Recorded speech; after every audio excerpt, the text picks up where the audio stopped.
Good morning friends. आज एक बहुत ही त्याग, तपस्या और सतीत्व की कहानी लेकर आया हूँ मैं। और अनायास ही आज बारिश हो रही थी और मार्च ख़त्म होने को है और बारिश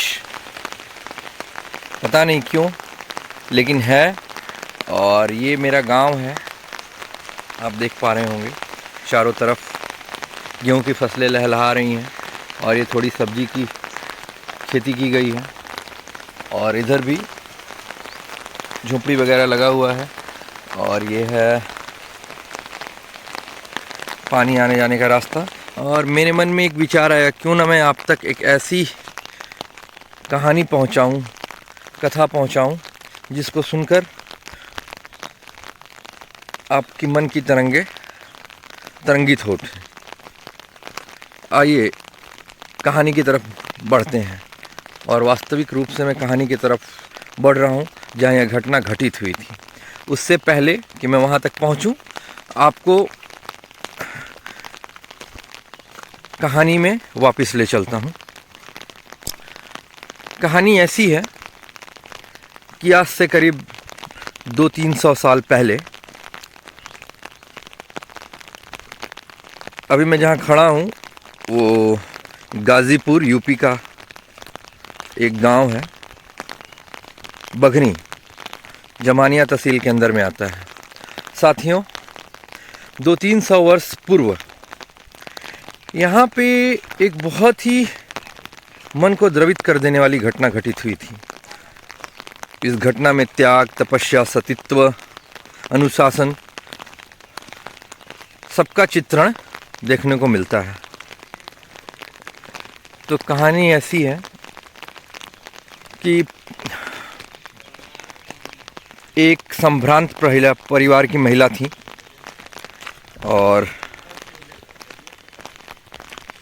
घराना भी उनका ठीक ठाक था और वो संपन्न भी थे उनके परिवार वाले। और जैसा कि कथा में, दंत कथा के माध्यम से सुनने को मिला है कि रूपवती भी थी, शीलवती थी, गुणवती थी और उनके यहाँ ढेर सारी खेती होती थी, मीन्स कई बीघे की खेती थी। तो चूँकि आप जानते हैं कि जो बड़े लोग होते हैं, संपन्न लोग होते हैं, अपने गृह कार्य के लिए, कृषि कार्य के लिए नौकर चाकर रखते थे।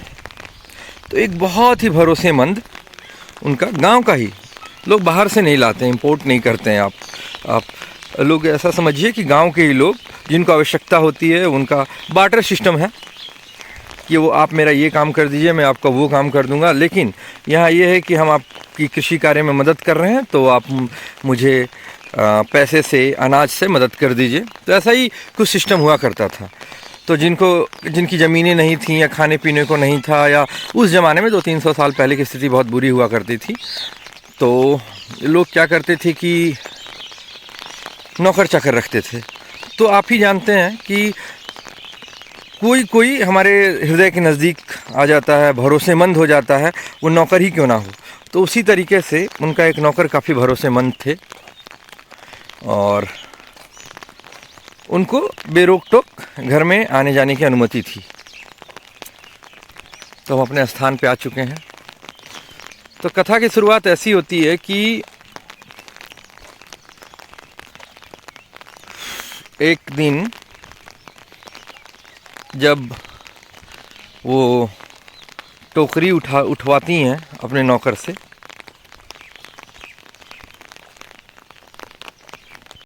कथा की शुरुआत ऐसी होती है कि एक दिन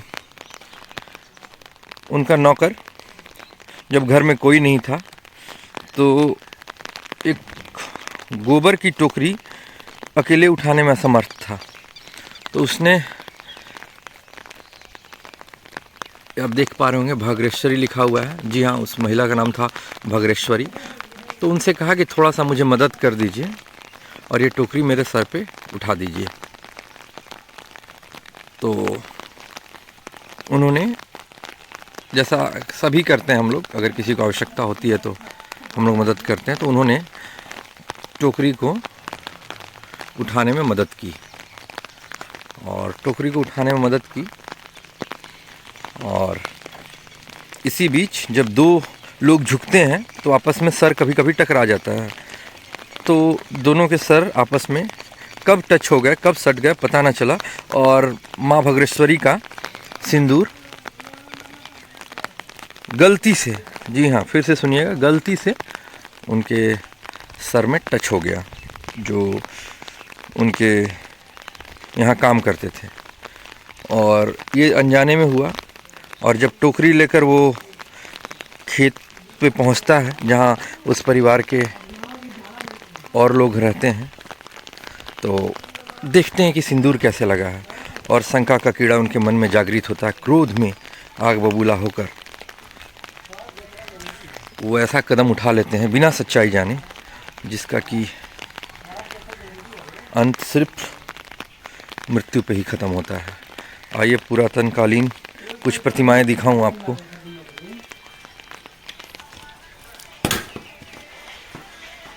जय माँ भद्रेश्वरी।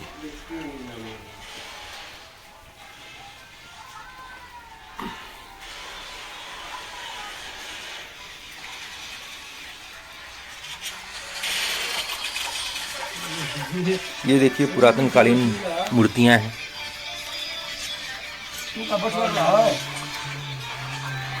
खंडित मूर्तियां हैं लेकिन अभी भी ये पूजनीय है।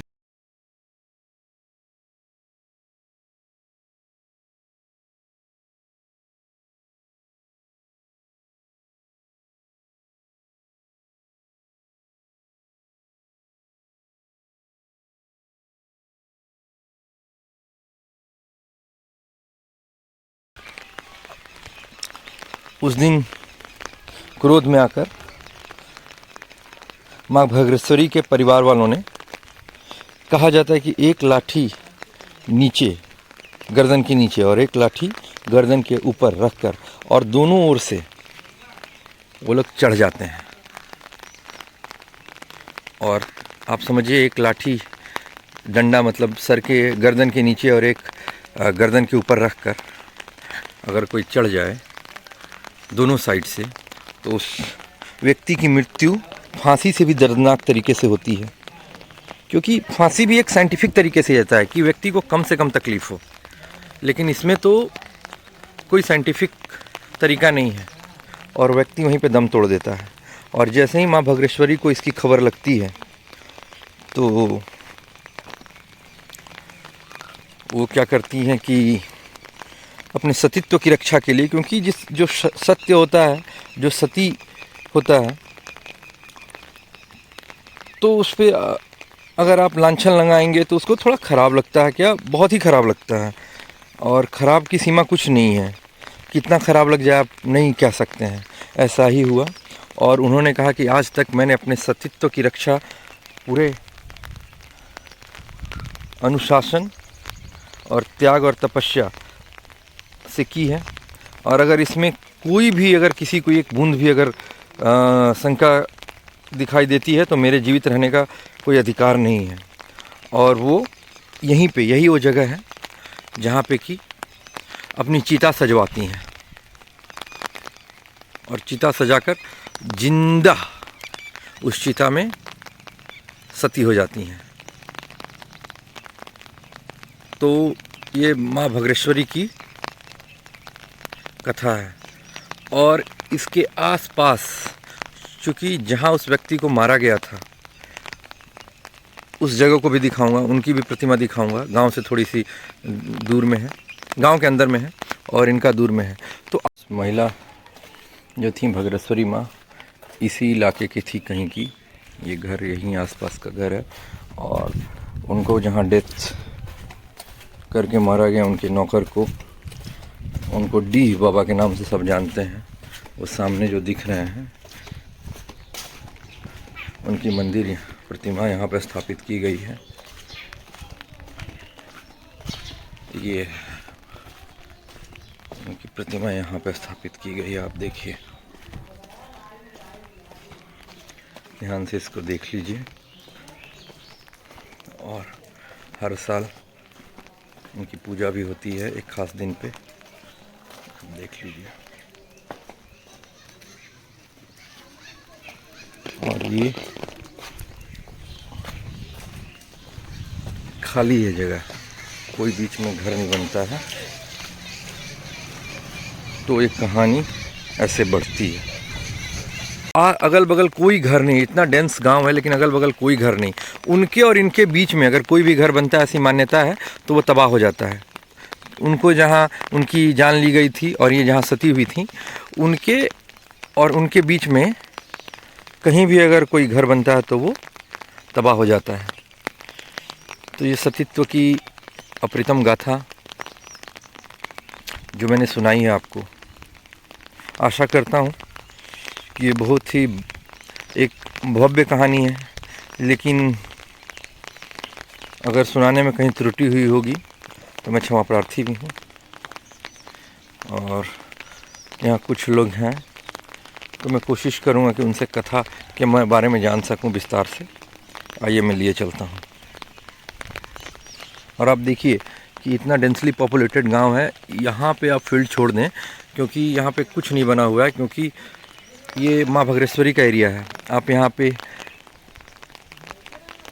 कहा जाता है कि आप कोई भी इवन आप अगर थूकने का मन है तो इस दायरे से बाहर निकल के ऐसा आप काम करें, अन्यथा आपके साथ कुछ न कुछ बुरा होता है। और यहाँ पे लोग ऐसा कोई भी काम नहीं करते हैं। सरकारें तमाम थक गई ओपन डेफिकेशन को लेके और नहीं कुछ कंट्रोल कर पाएँ, लेकिन मात्र एक गांव में अभी भी देखिए श्रद्धा का क्या स्थान है कि इस जगह पे तो कोई आपको निगरानी की ज़रूरत नहीं है। बच्चा बच्चा जानता है कि यहाँ पे कोई भी ऐसा काम ना करे जिससे कि उनको माँ का क्रोध झेलना पड़े, और ये इसीलिए साफ़ सुथरा है।